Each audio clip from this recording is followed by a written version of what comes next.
We want to first thank everybody for coming today, sharing your morning with us to kick off the new season of Engaged Breakfast for Leadership Austin.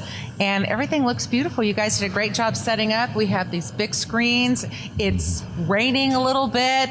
The summer's gone. Yay. It was a miserable summer. We're so glad that Mother Nature has given us the gift of some rain to start our fall off.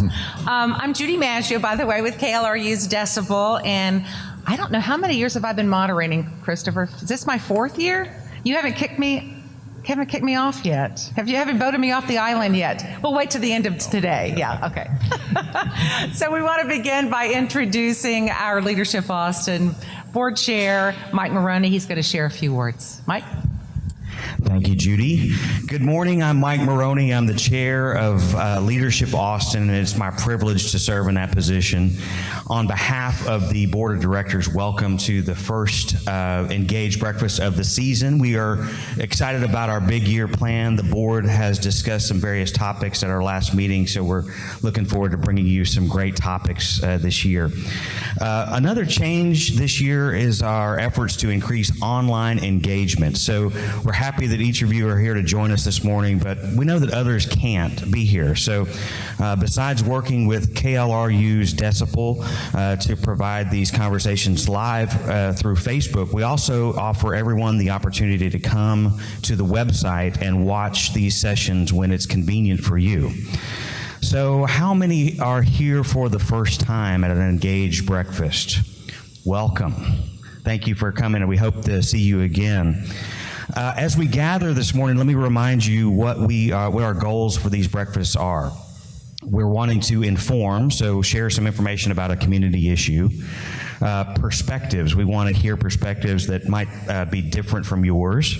And then we want to act. We want each of you to leave the room and act. And it may just be as simple as sharing what resonated with your friends, your family, your colleagues at work, or it could be a calling to get more involved in the community. And we hope that you'll do any of those things.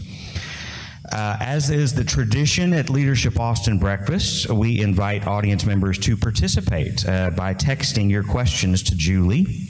We'll find some common themes from the audience questions to pose to the panel this morning. So on your table, check it out, you'll find the instructions. It's really easy. Just text 22333, enter lead ATX before your question, and then submit. Julie will gather all the questions and look for those themes to pose to the panel. You'll see on our tables also sponsors listed at your table, and I'd like to thank all of them for their ongoing support. But I'd also like to bring up Jenny Williams with the Austin Board of Realtors and thank them for their continued support. Thanks, Mike, and thank you everyone for being here to join us in this exciting and important conversation about what's going on in our community and what's going to be on our ballot in November. I'm Jenny Williams. Like Mike said, I work at the Austin Board of Realtors in their Government Affairs Department, and our team is charged with connecting our 13,000 plus realtors who serve all across Central Texas with elected officials, local leaders, and important issues in their community. We're proud to do that. We're proud to say that we represent professionals that do more than just buy and sell homes. They are out working in their communities, advocating on behalf of homeowners, serving on school boards, on PTAs, etc. In fact, one of our members is on the panel today, Bruce Evans. So we are well represented across the community, and we're excited to participate in this conversation. Thank you all again, and look forward to this conversation today. Thank you, Jenny, and thank Austin Board of Realtors for your continued support of these conversations. Our goal at KLRU and Decibel, which is the news division of KLRU, is to cover issues that you care about and that really matter in our community, and that's why this partnership with Leadership Austin is so perfect, because we're often covering the very same issues in Austin and Central Texas. A quick reminder, we, once again, as Mike said, are live streaming this conversation. Everybody can turn around and wave to everybody watching on Facebook right now. Don't do anything you wouldn't want your mom seeing you do. And please share this conversation, because this is the way that we can extend these topics and really get people talking about them. So please, if you gained something from this conversation today, let's share them with friends who couldn't be here this morning. We know that it's not practical for everybody to get up at the crack of dawn and fight traffic to get to this breakfast. So I invite you to engage and educate your friends about what's on the city ballot coming up in November. So it is just around the corner, right? The November 6th election. And we want to talk about the biggest bond issue in this history of our community and our city. It's $925 million in general obligation bonds. That will be on your ballot, along with, of course, all of the races in the midterm election. But we want to remember that the city also has some races for the city council and these bonds. And these are the issues that are going to directly impact your life in the biggest way. A little civics lesson for those of you who aren't well versed on general obligation bonds. They're a very common type of bond, and they're repaid through taxes. Correct me if I'm wrong, Bruce. You're right on. Okay. They're repaid through taxes or money generated by projects within that bond. So on the November ballot, you're going to see 7 different bonds, 7 different ones. They're separated that way. And we can't have 7 different breakfasts before November. So today we're going to kind of give you an overview of what each of those bonds will really do. The financial breakdown in dollars and cents goes like this. $250 million for affordable housing. That's the big ticket item. $184 million for flood protection and open space. $160 million for transportation. $149 million for parks and recreation. $128 million for cultural centers and libraries. $38 million for public safety. And $16 million for health and human services. And specifically, that will be building a health center in the Dove Springs neighborhood. You will have a chance to vote on each of these bonds separately.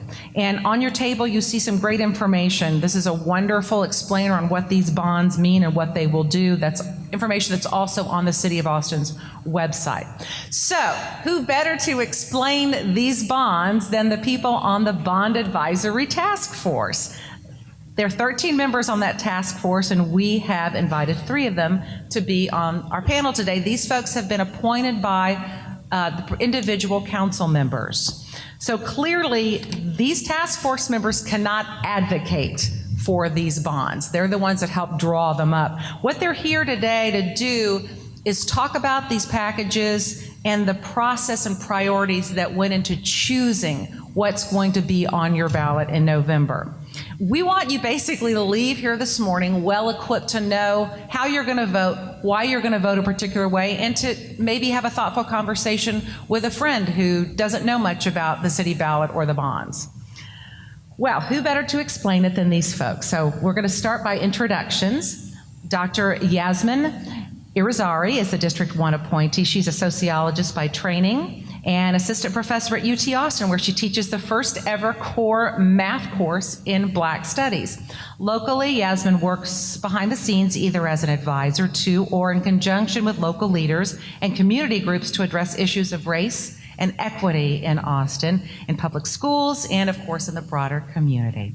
Then we have Bruce Evans, who serves as the City of Austin's Zoning and Platting Commission appointee to this task force. He comes to this information from a different lens because he's a licensed Texas real estate broker and certified commercial investment member designee. He's a native Austinite. You don't find many of those anymore. And Bruce enjoys community and political involvement. He's very active in the Greater Austin Chamber of Commerce, the Real Estate Council of Austin, the Central Texas Commercial Association of Realtors, and the Austin Board of Realtors. He is also a Leadership Austin alum. Best class ever, right? 2007. Bruce, yeah, they're all the best class ever. We all know that, right? Anybody? Who's a Leadership Austin alum in this room? Oh, we'd love to see that. And all of you were in the best class ever. Rachel Stone down on the end here is a District 4 appointee. She has a new role as the Assistant Director of Guadalupe Neighborhood Development Corporation. She is passionate about making housing greener and more affordable, and has experience as a program manager with the International Center for Appropriate and Sustainable Technology, and as policy coordinator for the South Central Partnership for Energy Efficiency as a resource. So you can tell all three of these folks are very qualified to talk about bond issues. And then down in the end, we don't want to forget Julie Smith with Leadership Austin. She'll be your voice this morning, taking in your questions that you text in. So let's get started. We want to jump right in. I kind of want to do an overview before we get into the specifics of this bond. And I want to ask each of you to kind of briefly walk us through your personal journey as a task force members. Things like what led you to join this particular task force and what values you bring to the table, how you use those values to help identify and prioritize these very important issues on our ballot. So Yasmin, why don't you take that one from the start? Judy, thank you. So I actually was a late appointee to the bond task force. I joined the task force last year in July 2017. I remember sitting at a restaurant with Councilmember Ora Houston and her saying, so what do you want to do? And I said, whatever I want to do, I want to make sure it matters. So I know there are a lot of task forces in the city. I think they're all important, but they all don't have the same kind of impact. And I said, I want to be on a task force, on a committee where I can not only work towards something important, but also really have an impact. And she brought up this task force, and I said, this is perfect. And I had no clue what I was getting into. I think I was told it might have been 1 meeting a month or something. And then I found out it was more like 3 meetings a week. Which is good. Luckily, I was on bait and switch. I was on leave last year, which was great because I spent most of my leave not doing research, but instead on the task force. But it was actually really fulfilling. I came in a little late, but luckily, just as they were starting to really review the materials and make decisions, so I was able to participate throughout. And it was just a really great experience and very fulfilling to know that we were making some important decisions and really possibly bringing about some real change in Austin. So Bruce, what did you bring to the table of the task force? My background in Austin has been involved a lot in the transportation segment. And as a ZAP member, we were at a meeting one night, the task force came up, and several people, they asked for volunteers, and several folks were looking at me, so somehow or another I wound up as the volunteer for ZAP. Really did enjoy the participation in the task force. As Jasmine said, we had a lot of community involvement. We had a lot of working groups, and we had a lot of meetings.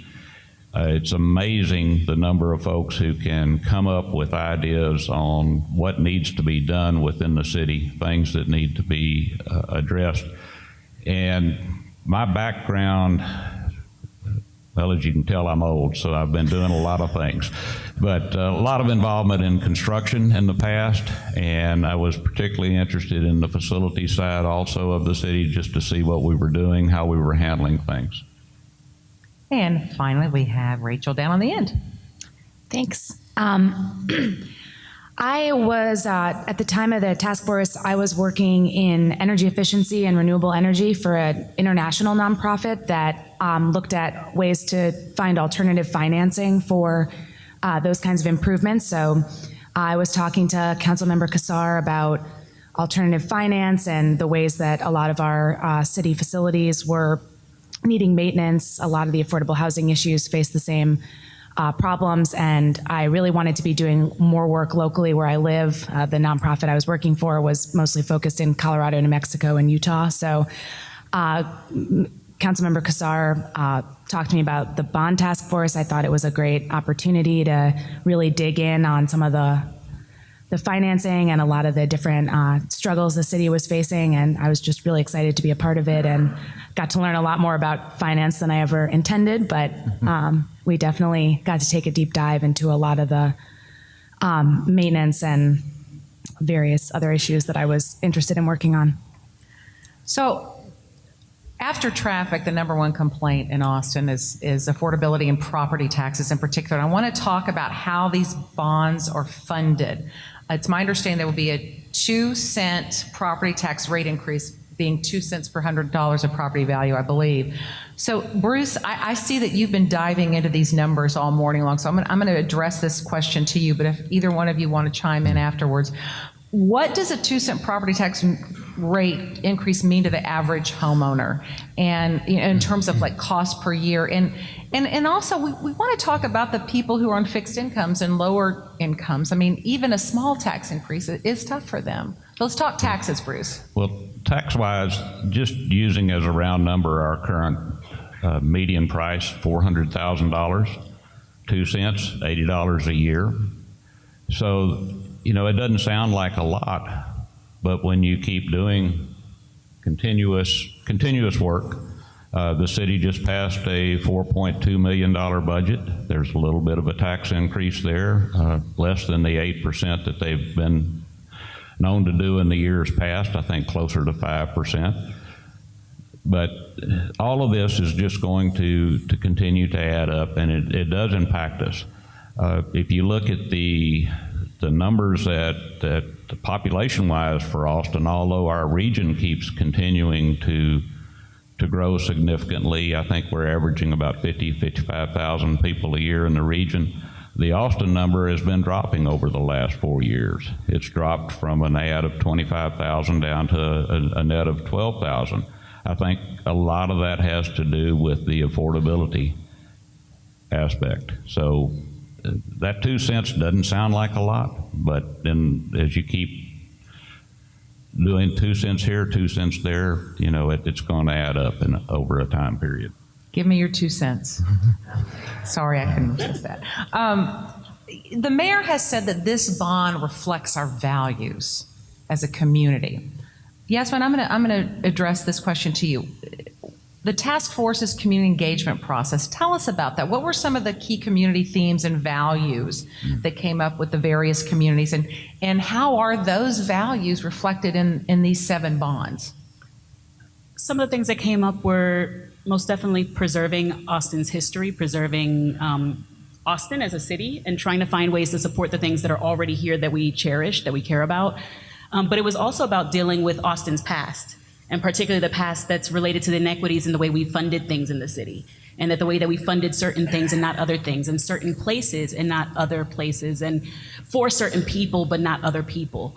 And so we really had to tackle, as we were covering every section, not only what we were going to be funding now, but what did that look like historically? How long it had been since these things had been funded? Had we seen any recent funding going towards particular important matters, and if not, why? And really try to tackle both balancing maybe in some sense equality, trying to make sure that everybody in Austin benefits, but at the same time equity, dealing with the fact that historically we have communities that have been marginalized and underfunded and undersupported, and trying to balance those two and making decisions about what should be funded and where funds should go. I'm assuming that the bond proposals that you all came up on the task force went through some revisions once they reached council. Talk about that. What did it look like when you guys finished up, and what happened when it came to the ballot? Because I think that we discussed earlier that you all had you'd lumped all the facilities in one bond, but it's not reflected in the actual ballot propositions. Rachel, do you want to jump on that? Sure. Well, the way the process worked was we received the initial request for bonds when the city staff went to each department was around $3 billion.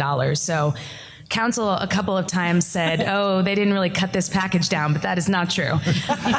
Staff took the $3 billion of requests and made a recommendation to us that we were then working with as a starting point, and that was separated into affordable housing, transportation, facilities, stormwater, and parks and open space. So there were only 5 categories.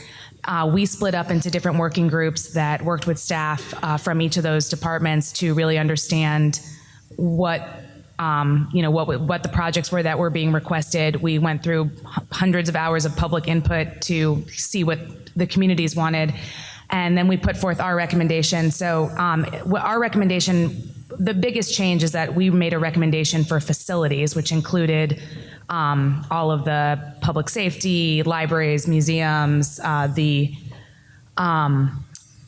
pools, anything having to do with parks that were structural. And now that it's on the ballot, it's actually organized by similar structure types. So, for example, they couldn't put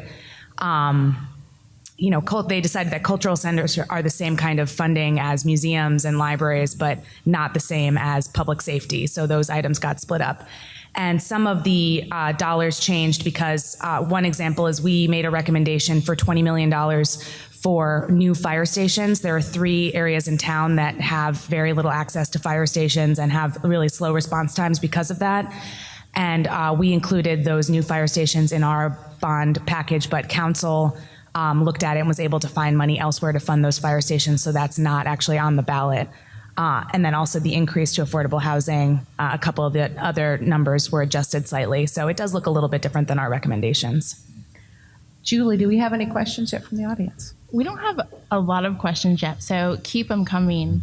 But we do have a couple, and one of the themes that's coming up already is this focus on our most vulnerable population. So in terms of homelessness, those who are the lowest income, how will this bond impact them? Good question. I guess we'll talk about the affordable housing bond and how that will help. There's actually several areas where they benefit most definitely in terms of flood mitigation. One of the things that's really interesting in discussion of flood mitigation is that this is something, clearly that affects the entire city, but that the East Side has been experiencing more and more. And because of the poor infrastructure, many areas in the East Side flood. There are also a real neglect of the sidewalks and streets on the East Side in the Eastern Crescent. And so at one presentation, we were told that in particular, Black Austinites are more likely to die from car accidents from walking in the road than are white Austinites. And so really, really impactful. So we're not talking about just the affordable housing, but most definitely affordable housing, but also thinking about libraries. The local libraries are where many people gain access to the internet, apply for jobs, have access to computers and printing. And so I think throughout we could speak to how all these things impact. But most definitely the topic that is on everybody's mind is the affordable housing. And that was something that we really spent a lot of time talking about in the Affordable Housing Working Group, was thinking about how we could address affordability in the city. Really, I'll say most definitely for the most vulnerable in our city, but with the way things are going, the most vulnerable no longer is just those that are, let's say, below the poverty line. The most vulnerable is everyone from that point all the way up to the donut hole, right? The middle income individuals, our teachers and our firefighters who can't afford to live within an hour of the schools they teach at, right? Or within an hour of the station they work at. And so the conversation we had about vulnerability was really much wider than you would think, right? We often think about homelessness, and we most definitely had the conversation about what programs specifically would assist the elderly so they can age in place, and would assist those who are homeless so that they could have a place to live. The studies show that one of the primary ways to fix homelessness is, number one, to provide someone a home long before you worry about other things. And so we had those conversations, but we also had conversations about middle income Austinites who may look like they are doing well, but given the cost of living within the city are actually not, and are being pushed further and further to the fringe and bearing the cost of those commutes and other things, and really struggling to stay in the city, and many people leaving. Yeah, so what our package does here is we have quite a bit of money going towards rental housing development, which is one of the best ways of getting affordable units on the ground. It's a lot more money that's been in the past bonds to go towards the partners who build those kinds of units, and that does include the kinds of transitional housing and supportive housing for homeless that we really need in the city. And then we also have the home repair program, which works to help elderly and disabled people stay in their homes by going in and doing desperately needed repairs. And that's one of the issues that really drives gentrification is, people's homes that if they haven't been able to keep up, or their funds have been going elsewhere, that they end up having to leave their property and maybe get displaced out of the city. So these programs really do try to get at people who are struggling. But I did also want to bring up the Dove Springs Health Center, which is a whole separate ballot item, right? There's a whole separate ballot item. It's Proposition E for Health and Human Services, and that's the Dove Springs Neighborhood Health Center. And that was highlighted as an equity issue to us. There was an equity study done on all of the different projects for every single line item of bond projects. And the health center stood out as one of the most dealing with equity, because Dove Springs area does not have a lot of access to hospitals. They don't have any kinds of in-neighborhood health centers, and this was just a desperately needed project for that area, and it really does get at, helping vulnerable communities and addressing a need that has long existed in our city. I want to take a little bit deeper dive. Did you have something to add? I'm good. Okay. I want to take a little bit deeper dive on the affordable housing bond. It is the biggest affordable housing bond in general that we've had on the ballot ever. But the only criticism I've heard from people in the community is it's not enough. That, we have a shortage of 60,000 affordable housing units in Austin. This is just a drop in the bucket. So what would you say to that criticism from folks who say, well, this is only going to just scratch the surface? Go ahead. Pretty much anything that we do. You heard that we started out with well over $3 billion of an ask, and we had to narrow down. So anything that we come up with is really just going to scratch the surface as we move forward. The interesting thing about this bond package, the way it's structured, is it's actually gives us an opportunity to maybe achieve some affordability. You don't construct affordable housing. There's no difference in really in the net in what it takes to build an affordable property or a market rate property. What you've got to do is attack what it's based on, and we're doing that with offering an opportunity through the bonds to purchase land. Take that land out of the equation, because right now, if you look at the value of land, if you look at the taxes on the land, and you plug that into an operating statement for a project, it's going to have a significant impact. So the approach we're taking, that's the only way you're going to continue to do it. But you can't buy enough land with what we have as a budget, what we have as a tax increase coming, to generate a solution to all of that. So it also, the other things that I think we talked about a lot, and Yasmin brought this up, through the equity issues, how all of the other bond issues impact people.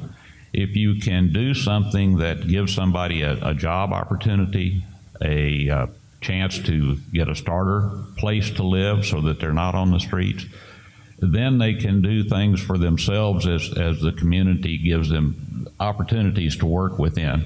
So I think we just need to go back and look. Yeah, we'd love to put $1 billion towards affordable housing, but who has $1 billion? I don't think, nobody has written us a check within the city and said, here's $1 billion, you guys get to spend it on affordable housing. That would be great if somebody would, but it's not going to happen.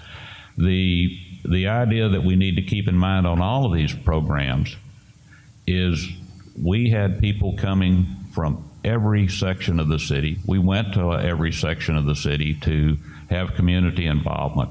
And it's amazing what you can get on a one-on-one level as folks come up to your table and want to talk about whether it's open space, whether it's infrastructure or affordable housing, which was always a strong topic. Trying to achieve 100% solution, that's a goal you're never going to do. We just have to do what we can within the range of what our city council decides is something that they can work with. And I think that's where we are on this program. I'll have to admit that I started out with the idea they came to us at $325 million was no tax increase, and I'd kind of like no tax increase. But when you hear all of the stories, you see the necessity of what's in this package. Very good, and Rachel. I think when you look at the numbers for affordable housing, the gap is something like $6 billion that we need to address our housing problem, but in 5 years, it's going to be double that. So making this kind of investment, I think if we say, oh, it's not enough, so it's not worth it, we're going to be in a lot more trouble down the road. The land acquisition piece that Bruce was talking about allows the city to kind of get out ahead of the market and purchase properties that come up for sale that affordable housing developers or market rate developers who are trying to develop affordably would not be able to make the numbers work. So that's one way to help get affordability all over town instead of just in areas that land isn't as highly priced or isn't as sought after. So that land that can be purchased can be made affordable in perpetuity. So it's really the best way to drive at affordable housing that we invest in now and that lasts forever.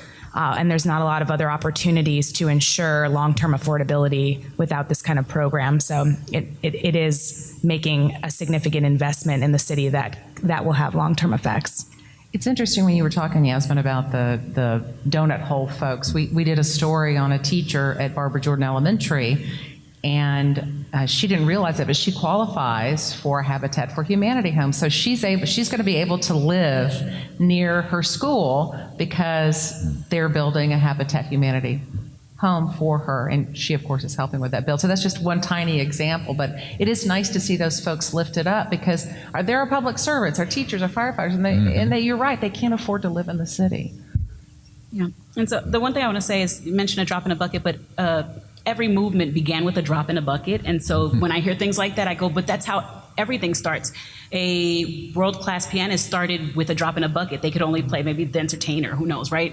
So the idea that starting small, that if we don't start large, we can't start at all, is problematic because then we never even begin, right? You never even begin to fill the bucket. And you have to at some point address it. And most definitely, as Rachel mentioned, that the sooner we address this, the less it will cost us. And not just in terms of money, but in terms of, I think, our soul to some extent. Because what would Austin look like if no one could afford to live here anymore except those that make the billions?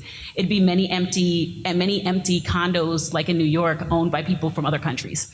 And that's what Austin would end up looking like. And that's not the kind of Austin I would want to live in or I would want to see as our future. And so it's really important that we think about this now. The one thing I do want to mention is that it may be $250 million on paper, but in some cases, these funds can be leveraged as much as 7-to-1, was it that we were told? Mm-hmm. And so it's $250 million here, but it could be as much as $1 billion in what we end up accomplishing. With that money because of all these additional funds that can be leveraged from other sources once you have money. It's kind of like those matching funds that your organization will give you if you donate to a company or if you donate to, let's say, an institution or university or to an organization. So really supporting this isn't just supporting the 250, it's really supporting a pot of funds that allows for a lot more over a long period of time. So I want to talk about a couple of the other bonds. $184 million set aside for flood protection, $160 million for transportation maintenance. I think there's a little bit of confusion, especially on the transportation bond, because we just passed that huge transportation bond, $720 million, right, last time around. But it's my understanding that this is going to be more on, sustaining and enhancing existing infrastructures as opposed to creating new projects. Talk about this approach to these particular bonds. Well, the 2016 transportation bond was for, as you said, new infrastructure, new corridors. The city has a policy, has a program in place to maintain their streets, roads, and bridges.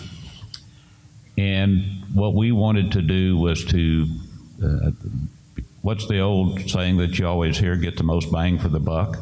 As you talk to the folks from Public Works and they tell you what they're dealing with, roads go through a cycle, and if you can maintain them early enough in the cycle, you can do it with maintenance dollars. If you let it go too far down the line, then you're back into total reconstruction project because you have to go back to the base of that road and start over again. So what we tried to do was, with our transportation package in particular, was to identify those things that if we spent money now, we would save a lot of money later. Sort of the leverage that Jasmine was talking about in reverse to keep from having to spend $5 at some point down the road by spending $1 today. And every community meeting that we had a lot of that confusion come about. People said, you just got $720 million. Why are you asking for more money? As we had conversation and talked to them about what we were trying to do, what we were addressing, there's other things. There's some public safety. There's sidewalks involved. There's signalization involved. So there are a lot of other activities. But the main thrust is in the maintenance dollars. That if we spend them now, we come out ahead. As we talk about maintenance dollars, if I can digress just a little bit, Absolutely. one of the things that we also experienced on our facilities working group was the number of requests from the various departments that were brought to us for large amount of money that when you looked at what they were trying to do, they were trying to get dollars on a bond to repair facilities that had not been maintained and operated from the day that they were built. And it became sort of a sore point with those of us on the working group as we talked this through, and it was part of our recommendation to council that the city get behind a maintenance and repair budgeting process, even when they consider a new facility, that they build that into that process from the start so that we actually get productive results out of our bond dollars, and we're not repairing roofs, replacing air conditioners, rebuilding sidewalks that were done improperly or that have deteriorated over time. The whole maintenance idea really became, I think, a pretty significant sticking point as we talked about it. So if you folks, when you leave here today, if you can talk to your council people and ask them to get behind maintenance and repair of city facilities. Last thing you want to see is this wonderful library we're in come back to you in 10, 15 years and say, hey, we didn't maintain the elevators, we didn't maintain the air conditioning, or we didn't maintain the roof, and we need to pass bond dollars to fix it. So with transportation, we're talking about like fixing sidewalks and potholes, and that's what this money's going to go for. So we were really maybe questioning. I remember actually, I think I was quoted in the newspaper about questioning the sidewalks. I mentioned something about not believing I would see 3,800 square feet of sidewalks if I didn't know where they were. But in the end, we were convinced after we realized, number one, the previous bond was for corridors. For specific corridors. These are commuting corridors. These are not often walked corridors. It did not cover not a single street outside of those corridors, not a single sidewalk, not a single safety light, not a single crossing light. So, so that means that we have many sidewalks and streets in the city that Austinites drive where they walk that are not covered by that bond, that need to be maintained.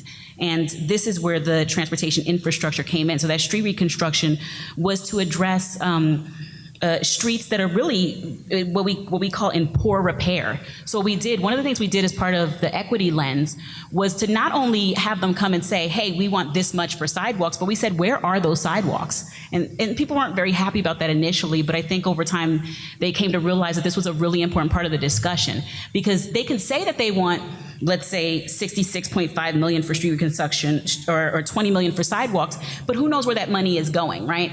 But we actually know where this money is going because they came and told us where it's going. We actually were able to have a conversation about which sidewalks will be receiving this, what condition would they be in, what parts of the city are they in, how will this impact the quality of life of individuals who live in those communities? And we had those kinds of conversations around this money. So know that when you see $20 million for sidewalks, they didn't just bring us $20 million and we said, oh, that sounds good, our sidewalks aren't doing well. We really had a conversation about what does it mean to put that $20 million, because at first we did actually question some of these numbers, but when we realized that the previous bond was about corridors and that we need to address our city sidewalks. People need to be able to walk in Austin safely. They need to be able to drive in Austin safely. They need to be able to cross these large roads with long, ways before you get to street lights safely, especially those who ride our public transportation and need to access things like bus stops. That'll be in the middle of a street that is half a mile long. It takes a quarter of a mile to get to a light to cross. And so many people were cutting in the middle, and it was leading to an increase in accidents where individuals were being hurt or killed trying to cross the street to get to the bus stop so they could get to work. And so things like a safety light in the middle of that long quarter or half mile expanse makes a huge difference for the quality of life of individuals who have to walk across that street and catch that bus every day. So this is what we're speaking about when we're thinking about this idea of like signals and technology, and when we're talking about sidewalk rehabilitation and street reconstruction. Julie, do you have any questions from the audience? We have lots of questions from the audience. Okay, now that's what I like to hear. This is Engage Breakfast. We want you guys to engage. So way more than Go we'll be for able it. to get to. Okay. But one of the themes that continues to come up is actually around process in terms of how you all work together. Specific questions around how do you justify not enough money for health and human resources, or why didn't you give more money to affordable housing? So what were the biggest challenges as you cut down from that $3 billion, the things that you cut out, the things that you decided to prioritize? How did that process work? And is there anything as individuals that you're still kind of holding on to in terms of, gosh, I wish we'd really been able to do this? Can I just mention something before we answer that? That the $3 billion was the initial ask, but there were actually many community organizations and city departments that came afterwards with more asks as more things came up. So it actually came up to, I think it was closer to $4 billion or 4.5 in the final ask when we received everything. And some of those things actually later did come up. In fact, the cultural centers was my request. That was actually not even an initial request from Parks and Rec at all. And I walked to one of our cultural centers and watched a deteriorating roof and said, why isn't this on the bond? Why aren't we having these conversations as well? So some of these things were asked at different points. They weren't all just the initial. So there was a simultaneous culling of the initial requests as we were continually receiving requests into the last week. Yeah. We were still having individuals and groups coming and making new requests. So it was most definitely dynamic. Well, the initial assignment from council was that this was supposed to be a reinvestment bond, so that we were supposed to look at all of the facilities, roads that like Bruce said, that really needed maintenance, things we had already built that needed to be addressed. So that was supposed to be the focus, but as we moved throughout, that really limited us from looking at, for example, that's why we didn't find out about those new fire stations that were needed, because that wasn't a reinvestment, that was a new spend. So that was a bit of a limiting factor in terms of really having a holistic approach to what the city needed. So we started, and as affordability and equity issues came up, we started to realize that just reinvesting in buildings we already had and was not going to cut it for our community. We were hearing a lot about, for example, pools. We heard endless conversations about pools. No one wants a pool to close down in their neighborhood. Austin has a lot of pools. We're very lucky as a city. I did a little bit of research and I couldn't find another city that has as many public pools as Austin does. But as many pools as we have, and wanting to keep every pool open, even ones that are a half mile away from each other, we have Colony Park, which doesn't have any pools. And so building a new pool in Colony Park and giving access to this expansive area of the city that, kids are jumping over fences to swim in the summer when it's very hot, was an important thing to look at. So we had to make some decisions that went a little bit away from the initial impetus. But we did break up into working groups so that we could all become experts on different areas. Most of us were in 2 or 3 working groups, and I think we did give a lot of deference to those working groups. So once we all came together, it was more about educating each other. We weren't really, I wasn't in the transportation group, so I got to ask my questions, but I wasn't there to pick apart the transportation group's recommendations, because they were the ones who had really taken that deep dive. So we were able to work together and mold it as a large package without, sort of debating on the finer details, because we did that in our working groups. I will say one of the things was that one of the questions we would ask was, when was the last time this was addressed, or how long have people been waiting? It was surprising how many people came to ask and said, we've been waiting 20 years for this. Yeah. We were promised this 25 years ago. The land was acquired 25 years ago and we still don't have a park. We were told when we bought the first house in this community, we've had a pool, and that was in '96. I mean, we were hearing these kinds of stories, and that really also, I think, impacted some of our decision making. Was at some point, as I say, when are we going to address this? Is now the time that we actually address this? And a lot of these things were actually equity issues, because the institutions, the buildings, the issues that weren't being addressed were in areas of the city that have been neglected for longer periods of time. Were in our cultural centers, in our smaller branch libraries, in the pools in certain communities, right? And so there really was this kind of question about, At what point do we finally say enough is enough? You promised this to this community. This community has been waiting a very long time, and they pay taxes too, and that it's time for us to address these issues as well. And so that I think was part of the motivating factor behind some of the things that we decided to fund. You know, what was interesting at the very start of the process, we tried to come up with a way of evaluation that could be passed across all of the various working groups, and a point system, and a way to look at equity, a way to look at the dollars going into the various districts. That was talked about a little bit. Just so many approaches, and what it came down to is that even in today's world where we have this availability of mass amounts of data and mapping capabilities, to be able to look at things realistically and then try to visualize how those projects were going to advance. You know, one of the things that we talked about with Public Works quite a bit is to make sure that if you get the dollars to repair this road, tell me that the wastewater folks or the water folks are not going to come behind us the next year and have to dig it up again because they've got an issue that hadn't been addressed. Mm-hmm. And very impressed by the capability of staff and what they're doing right now to map these processes out so that you don't have something like that. I can remember many years ago when we moved into an office in Northwest Austin, and they repaved a section of Jollyville Road, and we thought it was really great because it was finally decent to drive on. And the next month, the phone company was out, and they cut a trench across one side, and then the gas company was out, they cut a trench in another direction. The water folks came out, they cut a trench in another direction, and the road, the intersection was back to like a rough, unpaved road within a matter of months because nothing had been done to coordinate. Now we fixed that, or we're really working towards it. The equity aspect, trying to look at that from an overall perspective and then see where the dollars were really going, because when you have things like fire stations, that areas that haven't been served for years, there's areas that have been promised fire stations for a long time. So it was a great thing that the council was able to go ahead and take some of that out of the bond process and actually move forward. I think the thing that I was continually amazed at is within the various working groups that I was a part of, and the ones that we heard about as they reported when we met as a full task force, is the involvement that we got from the community on a consistent basis, and the involvement that we got from city staff on a consistent basis. We went back, I know in our facilities group and in transportation, we had people come back to us a number of times to explain how did they come up with these numbers, what is happening here, what are you really going to achieve.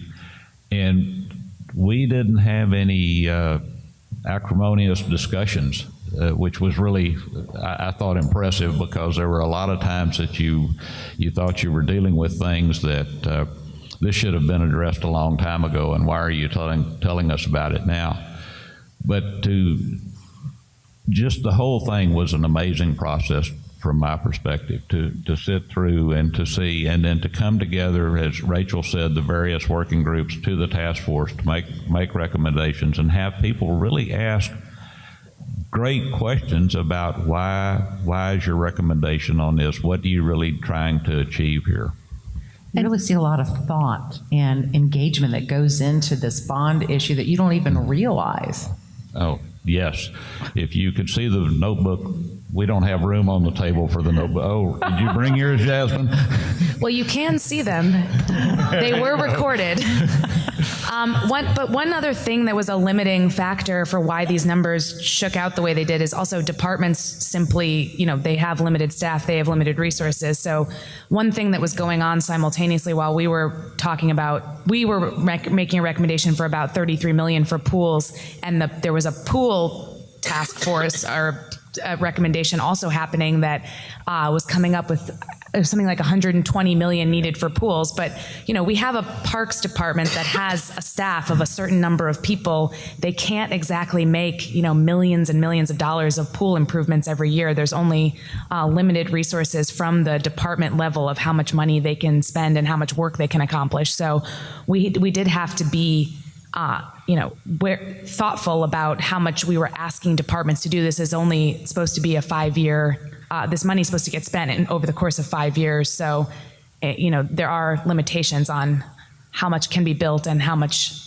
construction can really go on. Julie, another question from the audience.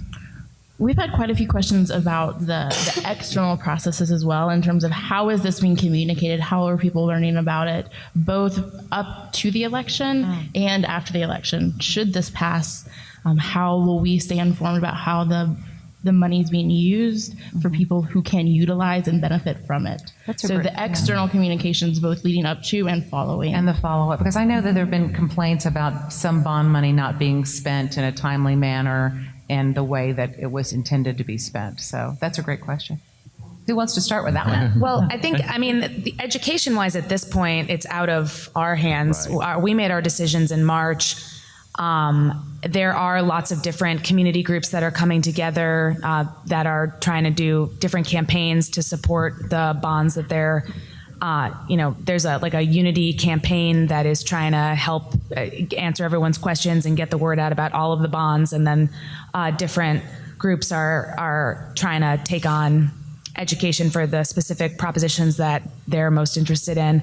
But I think, of course, we always have to advocate for money being spent well. We always have to show up at City Council and push for the best plans. I think even, within affordable housing, we have this money that will go towards land acquisition and to try to make affordability all over town. But how that is determined will still, council will have to go through a process to think through that. So I think we all need to keep our eyes on what happens and continue to show up and continue to advocate for our community needs and community improvements. And that's the only way that we're going to keep this conversation going.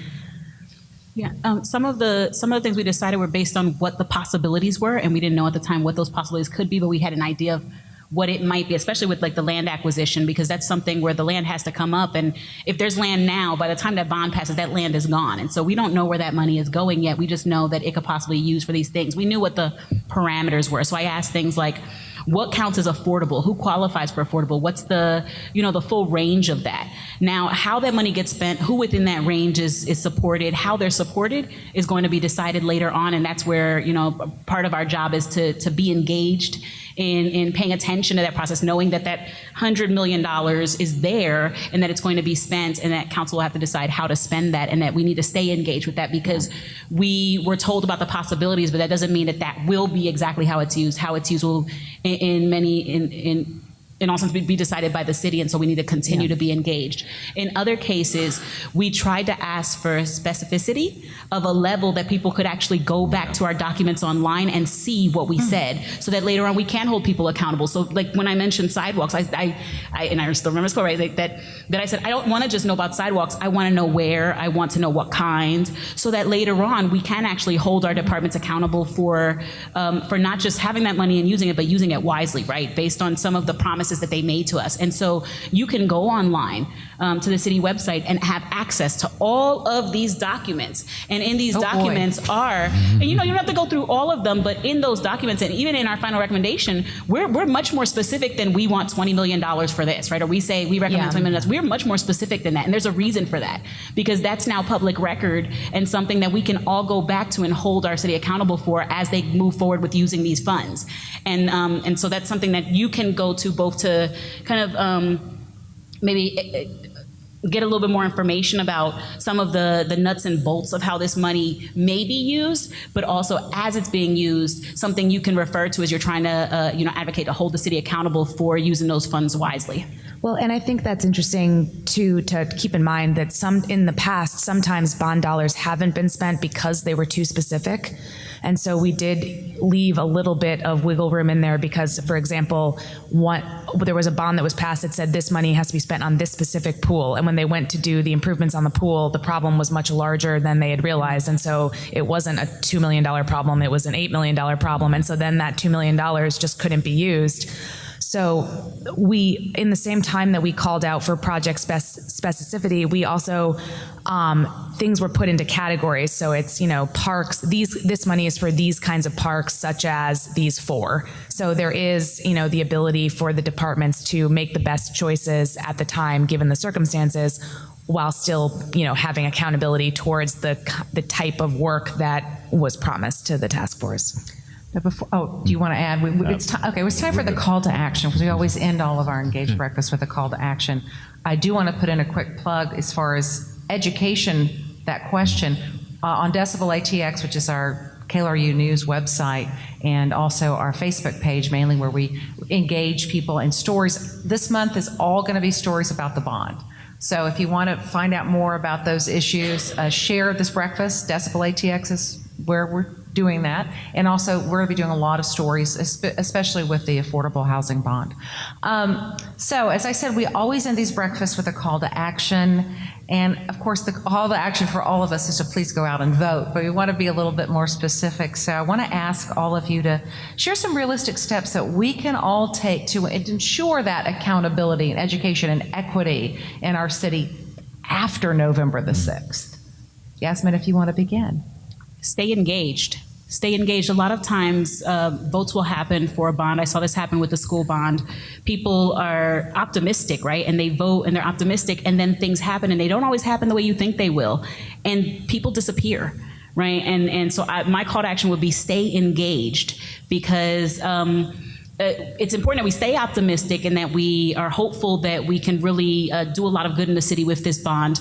But that good, to assure that that good happens, we need to stay engaged beyond the moment where we vote for that money, right? And this is I think it's a 5-year stretch, right? And so that means for the next 5 years, people are going to be spending these funds. Departments will be spending these funds.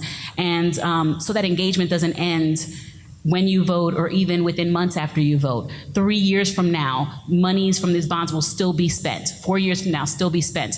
That land acquisition may not happen for 3 or 4 years. And so there needs to be maybe some memory, some institutional memory in terms of remembering. I voted for this a while back and this money is still here and I need to stay engaged to ensure that these funds are used wisely. Bruce? I have to go along with that, and I'd like to tell just a quick little story. A number of years back with RECA, Real Estate Council of Boston, we were having a Saturday call trying to get folks to go out to an election, and I got a gentleman on the phone, explained the issue, and asked him if he would go vote. And his response was, he says, I just can't do that, it's too political. And folks, it is political. But the only way that you can be active is, number one, to vote, and you need to vote on what you can understand. And the city, as Jasmine mentioned, the website, the backup information, the reasons, the stories behind all of this are posted. So go take a look and don't just say that it's X dollars for something and I think maybe I can support it or I think I can't support it. Get an understanding of what it is. And when you leave here, you all interface with folks throughout the whole day. It is political, but it is something that you can talk about, and it does have an impact. And if you would just do that, I think it would be phenomenal. Rachel? I'd say go out to these places. We have a very rich city of culture and parks, and the best part about being on the task force for me was I went to a lot of the library branches for the first time. I got to go to the Mexicarte Museum. I went to the Carver Museum. It's easy in this political era and this time to get isolated and stay in your neighborhood and forget where you live, but if you go to these public pools and you go to our parks and you go to our libraries, you're going to interact with a lot more people than just live on your street. You're going to get to talk to lots of different people and really see what's important both in our city and in your communities that you wouldn't normally see. So I'd say, just get out there. Being a citizen means more than voting. It means, participating in everything the city has to offer and getting to know people in the district to 2 miles away from you. So I think that's the best. We really need to dig in and pay attention to what we're investing in. And if this is a bond that's supporting our values, let's make sure that we support those values on a daily basis and are really involved in our community and in just our daily lives. Wonderful calls to action. I want all of us to thank these panel members for not only giving us their time and expertise this morning, but for all the hard work they did in this binder to get these bonds on the ballot and try to make our city the best it can be. So thank you all for being here this morning. We do want to invite everybody to be with us on October the 10th, and we're going to release a very important report. We've been working for several years with the Annette Strauss Institute and the RGK Center to help measure civic engagement in Greater Austin. It really has been a fascinating process, so we're going to finally release that civic engagement report on October 10th. We've got great panel members, and that will be our next breakfast, and it'll be right before the fall election. So we hope to see y'all bright and early October 10th. Thank you for sharing your morning with us. Go out and make it a great day.